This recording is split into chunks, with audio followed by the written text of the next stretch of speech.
하나님의 은혜가 여러분들 가운데 함께 하시기를 주님의 이름으로 축원합니다. 이 다니엘이 이제 10장에 보면 고레스 3년에 한 일 벨드사살 다니엘에게 나타났다 그렇게 얘기합니다. 그래서 그 다니엘에게 나타났던 환상이 뭐냐면 큰 전쟁에 관한 환상입니다. 이것을 다니엘이 환상을 보고 그걸 깨달았어요. 그래서 다니엘이 뭘 하느냐면 그 세일에 동안 기도합니다. 세일에 동안 기도를 하는데 좋은 떡을 먹지 않고 고기와 포도주를 입에 대지 않고 기름을 바르지 않고 하나님 앞에 간절히 기도하는데, 그때 히데겔 강가에서 기도하고 있을 때 한 인자 같은 이가 나타납니다. 그분은 이 에스겔서에 나오는 분과 요한계시록 1장에 나오는 분하고 거의 비슷해요. 예수 그리스도의 현현이라고 볼 수 있습니다. 근데 그분이 나타나면서 천사들이 다니엘과 함께하는 그런 장면들이 나오지요. 다니엘이 그분을 뵐 때에 몸의 기운이 다 빠져나갈 것 같은 그런 느낌. 그래서 아예 혼절을 합니다. 근데 그 어루만지는 손으로 인하여 그가 다시 일어나고, 또 그분이 힘을 주고 강건하게 해서 하나님의 말씀을 들을 수 있는 힘을 줍니다. 그래서 그 하나님의 말씀을 들을 수 있는 힘을 얻어서 오늘 이 말씀을 듣는 겁니다. 이 말씀을 듣는데 이 말씀이 전쟁에 관한 거예요. 지금 계속 전쟁 이야기가 나옵니다. 근데 이 계속되는 전쟁 이야기는 실제로 역사 속에 있었던 사건들이에요. 실제로 있었던 사건들. 여기서 예전에 제가 이제 그 종말에 관련된 설교를 들을 때 북방왕, 남방왕 할 때에 남방왕은 선한 나라고 북방왕은 나쁜 나라고 이 두 나라가 전쟁을 하면서 뭐 종말이 다가온다라고 이제 그렇게 이야기를 한번 들었던 적이 있습니다. 근데 사실은 이 내용이 역사에 분명하게 있었던 사건들을 지금 여기 기록하고 있어요. 자, 우선 한번 볼까요? 2절을 한번 보죠.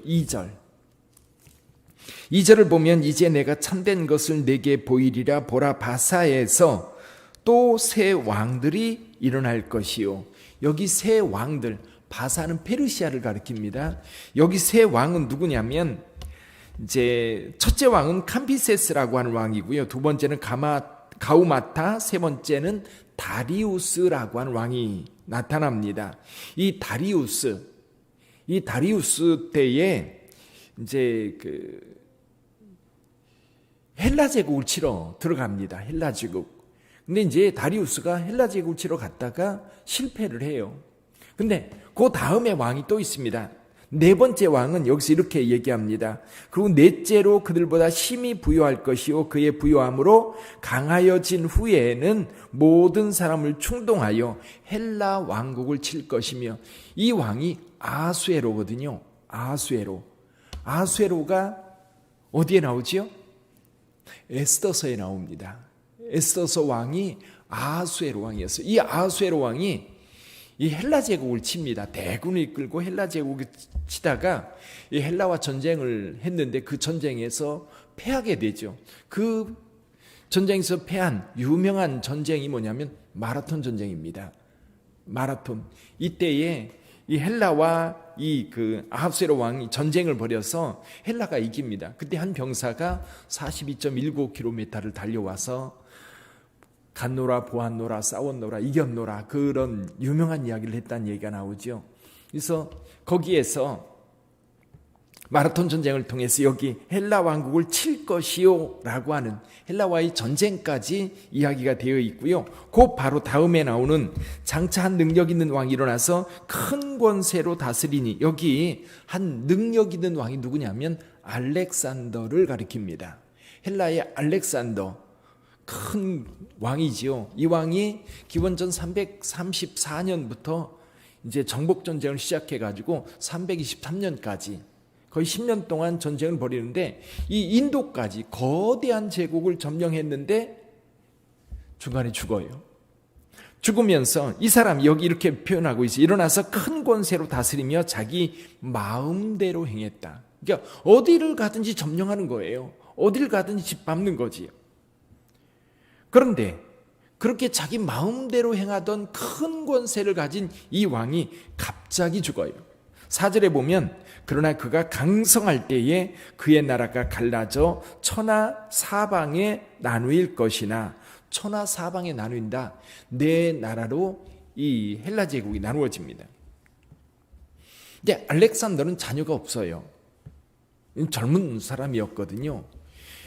자녀가 없고 죽으면서 여기도 말씀합니다. 그의 나라가 갈라져 천하 사방에 나눌 것이나 그의 자손에게로 돌아가지도 아니할 것이요 또 자기가 주장하던 권세대로도 되지 아니하리니 이는 그 나라가 뽑혀서 그 외에 다른 사람들에게로 돌아갈 것임이라. 그래서 알렉산더가 죽으면서요, 이 대제국을 넷으로 나누어요. 첫 번째 나라는 헬라와 마케도니아, 그러니까 아가야와 마케도니아 지역. 원래 알렉산더가 마케도니아 출신이거든요. 이 마케도니아는 누구에게 주느냐면 그 카산드라라고 하는 이 장수에게 줍니다. 그리고 소아시아 지역, 지금의 터키 지역이죠. 터키 지역은 리시마쿠스라고 하는 사람, 그 장수에게 주고요. 시리아 지역, 지금 이스라엘과 그 주변의 지역은 누구한테 주느냐면 셀류커스라고 하는 장수에게 주고, 이집트 지역은 프톨레미라고 하는 장수에게 나누어져요. 그래서 이 네 나라로 알렉산더의 나라가, 헬라 나라가 네 나라로 갈라집니다. 근데 이 중에서 이스라엘 땅, 거룩한 땅에 계속해서 영향을 주는 두 나라가 있는데, 이 두 나라가 셀류커스 왕조이고 프톨레미 왕조예요. 애굽은 프톨레미 장수의 뒤를 이어서 이 장수의 자녀들이 계속해서 왕이 되고요. 이쪽 셀류커스 지역은 셀류커스의 그 후손들이 이제 왕위를 이어가면서 두 나라가 이제 각기 다른 국가가 되는 거예요. 헬라 큰 제국이 4개로 나누어져 가지고 각기 다른 나라가 된 거죠. 그래서 여기 5절 이하에 보면 남방왕이라고 되어 있는데, 이 남방왕은 애굽을 다스리고 있는 프톨레미 왕조입니다. 그리고 북방왕은 시리아 왕조예요. 시리아 셀류커스 왕조예요. 이 두 나라가 지금 계속해서 이 이스라엘 땅에 영향을 주고 있는 거지요. 5절에 보면 남방왕은 강할 것이나 그 군주들 중 하나는 그보다 강하여 권세를 떨치리니 그의 권세가 심히 클 것이다. 이게 301년에 프톨레미우스 1세가 이 땅을 점령하는데요. 이 땅을 점령해서 어디까지 가느냐 하면 이 이스라엘 땅을 점령해요. 301년에. 그리고 이 땅이 언제까지 프톨레미우스 왕조가 지배를 하느냐면 기원전 198년까지 계속해서 지배를 하다가 이 셀류커스 왕조가 이제 커지면서 이 지역, 이제 이스라엘 땅이 셀류커스 왕조로 넘어가요. 그쪽 지배를 받게 됩니다. 그런 어간에 있었던 사건 몇 가지를 이야기하고 있는데, 6절에 보면 이런 얘기가 나옵니다. 몇 해 후에 그들이 서로 단합하리니, 이 두 나라 남방왕과 북방왕이 이러면 그 협정을 맺어요. 평화 협정을 맺어서 둘이 싸우지 않고 당분간 평화를 유지합니다. 그 내용이 이렇게 나와요. 곧 남방왕의 딸이 북방왕에게 가서 화친하리라. 이 사건이 기원전 250년에 있었습니다. 프톨레미 2세의 딸 공주가 이 안티오커스 2세에게 시집을 가요. 안티오커스는 셀루커스 왕조의 왕이었고 프톨레미우스 왕조의 왕이었는데 2세의 딸이 안티오커스 2세에게 시집을 갑니다. 셀루커스 왕조로 시집을 가요. 근데 시집을 가면서 문제가 생겨요. 어떤 문제가 되느냐면 원래 안티오커스 2세에 왕비가 있을 거 아닙니까? 두 나라가 정략 결혼을 하면서 원래 왕비를 폐하고, 그리고 이 애굽에 있는 왕의 공주의 딸을 이제 신부로 맞이하게 된 겁니다. 이 신부가 바니스라고 하는 사람이에요. 바니스라고 하는 사람. 근데 원래 왕비가 있을 거 아닙니까? 원래 왕비가 라우디스라고 하는 왕비인데, 이 왕비가요 독한 마음을 품습니다. 왜 왕비 자리 쫓겨났으니까 가만히 물러나겠습니까? 그러다가 이 안티오코스 2세가 죽어요. 죽으면서 이 라우디스가 이 바니스 애굽의 공주를 독살합니다. 그가 낳은 자식도 독살하고. 그래서 이 공주와 함께 왔던, 그리고 공주를 도왔던 모든 사람들을 내쫓습니다. 그 얘기입니다. 여기 6절의 내용이. 화친하리라. 그러나 그 공주의 힘이 쇠하고 그 왕은 서지도 못하며, 왕이 죽거든요. 권세가 없어질 뿐 아니라 그 공주와 그를 데리고 온 자와 그를 낳은 자와 그때에 도와주던 자가 다 버림을 당하리라. 그래서요, 이 버림당하는 것 때문에 이 애굽의 프톨레미우스 3세, 프톨레미우스 2세가 죽고 프톨레미우스 3세가 왕위를 이어받게 되는데, 이 프톨레미우스 3세가 누구냐면 바니스, 시집간 이 누나의 남동생이었어요. 그러니까 누나가 거기 가서 그렇게 구박당하고 그리고 죽임을 당하는 것을 보고 견디질 못합니다. 그래서 군대를 일으켜가지고 셀루코스 왕조에 쳐들어가서 거기 7절 내용이 그겁니다. 7절 내용이 그러나 그 공주의 본 족속에게서 난 자 중에 한 사람이 왕위를 이어, 이게 이제 바니스라고 하는 공주의 남동생인 거예요. 남동생이 왕위를 이어받으면서 이에 권세를 받아 북방 왕의 군대를 치러 와서 그의 성에 들어가 그들을 쳐서 이기고 거기에 있는 모든 그 재물들을 다 빼앗아 가지고 애굽으로 돌아옵니다. 그러면서 그 뒤에도 계속해서 이 두 나라가 전쟁하는 이야기가 지금 계속 이어지고 있어요. 근데 여기서 중요한 게 뭐냐면 그 15절 16절이에요. 15, 16절 같이 읽어보지요. 이에 북방왕은 와서 토성을 쌓고 견고한 성읍을 점령할 것이요 남방 군대는 그를 당할 수 없으므로 또 그가 택한 군대라도 그를 당할 힘이 없을 것이므로 16절 오직 와서 치는 자가 자기 마음대로 행하리니 그를 당할 사람이 없겠고 그는 영화로운 땅에 설 것이요 그의 손에는 멸망이 있으리라. 이 영화로운 땅이 문제예요. 영화로운 땅이 어디예요? 이스라엘 땅이에요. 유다 백성들이 지금 유다 백성들은 나라가 세워져 있지 않아요. 언제부터? 바벨론의 포로로 잡혀간 이후에 이스라엘은 스스로를 보호할 수 있는 국가가 없어요. 바벨론 포로에서 돌아와서 성전 건축합니다. 그때에도 바사 제국의 한 주지 이스라엘이라고 하는 국가가 아니에요. 그러니까 바사 제국의 지배를 받고 있는 거예요. 느헤미야 같은 경우는 바사 제국의 총독으로 온 거지 이 이스라엘의 왕이 아닙니다. 그러니까 늘 이방 나라의 지배를 받았어요. 그러다가 이제 프톨레미우스 왕조의 지배를 받고 지금 셀루커스 왕조가 들어와서 북방 왕에서 들어와서 이 땅을 지배하고 있는 거예요. 그래서 그가 결심하고 이 땅을 지배하니까 지금 이 고통이 하나님의 백성들의 고통이 너무너무 힘들고 어려운 상황이 되는 거예요. 이제 20절 이하에 가면 진짜 어려운 고통이 이제 다가와요.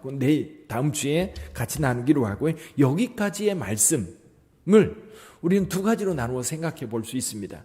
첫 번째는요, 세상 나라가 강성하여 마음대로 행하는 왕들이 일어납니다. 여기 보세요. 예를 들면 3절에 보면 큰 권세로 다스리며 거기 장차 한 능력 있는 왕이 일어나서 이 알렉산더라고 그랬지요. 큰 권세로 다스리며 자기 마음대로 행하리라. 자기 마음대로 행하던 이 알렉산더 어떻게 됩니까? 그 권세가 10년 가요. 10년 만에 그가 열병으로 갑자기 죽어요.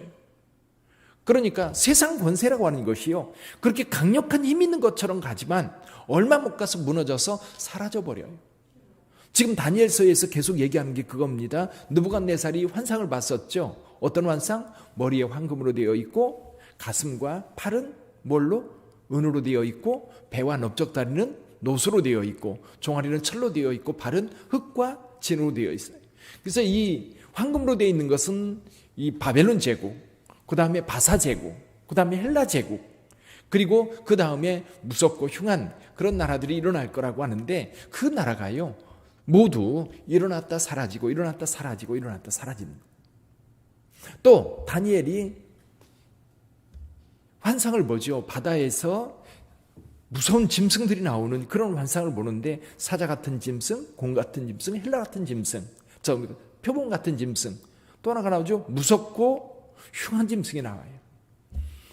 첫 번째 사자 같은 짐승은 바벨론, 그 다음에 곰 같은 짐승은 페르시아, 그리고 표범 같은 나라는 어떤 나라예요? 헬라, 여기 알렉산더.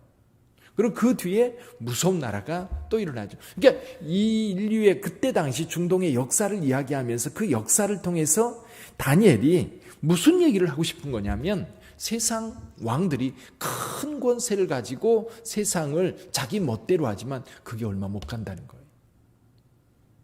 지금도 마찬가지죠. 오래 가는 것처럼 보이지만 얼마 못 가서 다 무너진다. 그럼 무너진다는 얘기는 뭐냐면 세우고 무너지고 세우고 무너지고, 이걸 누가 한다는 얘기예요? 하나님께서 역사를 주관한다는 얘기입니다. 그러면서 또 한 가지는 뭐냐면 이 거룩한 땅이 그런 마음대로 행하는 그 힘 있는 주변 나라, 북방왕, 남방왕 할 거 없이 이 큰 권세를 가진 왕, 이런 나라들이 이스라엘 땅을 지배하니까 하나님의 거룩한 백성들이 너무너무 힘든 거예요. 너무 고통스러운 거예요. 그럼 이 고통을 당하는 하나님의 백성들이 이 역사에서 일어난 일들을 통해서 어떤 교훈을 얻을 수 있을까요? 이런 겁니다. 이 다윗이 신하들한테 그런 얘기를 했다고 그래요. 내가 전쟁에서 승리해도 교만하지 않고 실패해도 패하지도 낙심하지 않을 그런 문구가 새겨진 반지를 하나 만들어 와라, 이렇게 얘기를 했다고 그래요. 근데 신하들이 아무리 고민을 하고 생각을 해도 떠오르질 않는 거예요. 그래서 지혜로운 정말 똑똑한 어린 솔로몬한테 찾아가서 이 고민을 얘기했다고 합니다. 솔로몬이 뭐라고 얘기했어요? 이 또한 지나가리라. 그러니까 전쟁에 승리해서 큰 영광을 얻어도 교만하지 않을 수 있는 것은 뭐냐면 이 또한 지나가는 거예요. 지금 너무나 고통당하고 힘든 일을 겪어도 그 상황 속에서 이 또한 지나가리라. 그래서 그것을 이길 수 있다는 거죠. 그거예요. 지금 이스라엘 백성들, 유다 백성들, 다니엘 이 시대에 너무나도 고통스러운 일들을 당하고 있을 그때에 거기서 그 고통 때문에 낙심하고 좌절할 이유가 없다. 왜? 역사는 하나님이 주관하시기 때문에 이 고통도 얼마 지나면 하나님께서 정권을 바꾸고 왕들을 바꾸면서 거기서 벗어날 수 있다는 거예요. 아멘.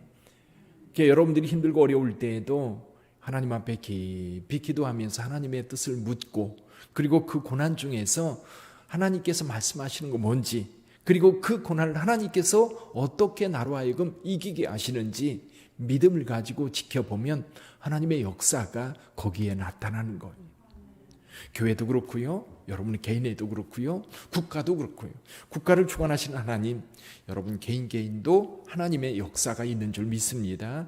코로나 바이러스도 결국 이 또한 지나갈 거예요. 너무 힘들고 어려울 때에도 이 또한 지나갈 것을 믿고 하나님 앞에 하나님의 섭리에 대한 분명한 믿음을 가지고 오늘을 이기는 것, 이것이 다니엘서가 지금 계속해서 우리에게 말씀하는 하나님의 메시지예요. 기도하겠습니다.